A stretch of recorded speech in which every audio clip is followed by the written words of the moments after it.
তোমরা কারা south Indian খাবার খেতে ভালোবাসো বলো তো? আমি কিন্তু বেশ ভালোবাসি, তবে হ্যাঁ, ধোসাটা খুব একটা ভালোবাসি না। আমি দই বড়া খেতে ভীষণ ভালোবাসি।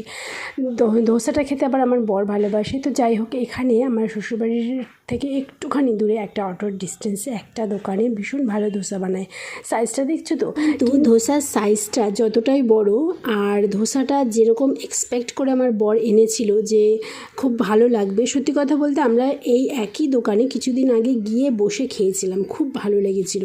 কিন্তু আজকে এই ধোসার রুটিটা ছাড়া সমস্ত কিছুই ভীষণ বাজে বানিয়েছিল। তরকারিটা, সাম্বারটা, ডালটা সব কিছু এত বাজে ছিল যে আমি প্রচণ্ড খিদে পেয়েছিল, তাও আমি খেতে পারিনি। তো যাই হোক, অনেক কষ্টে সৃষ্টে 20-30% মনে হয় খেয়েছিলাম, তারপরে আর খেতে পারিনি। ভীষণ মেজাজটা গরম হয়ে গেছিলো। তো তোমাদেরও কি কখনো এরকম এক্সপিরিয়েন্স হয়েছে, এক্সপেক্ট ফুলফিল হয়নি, মাথা গরম হয়ে গেছে?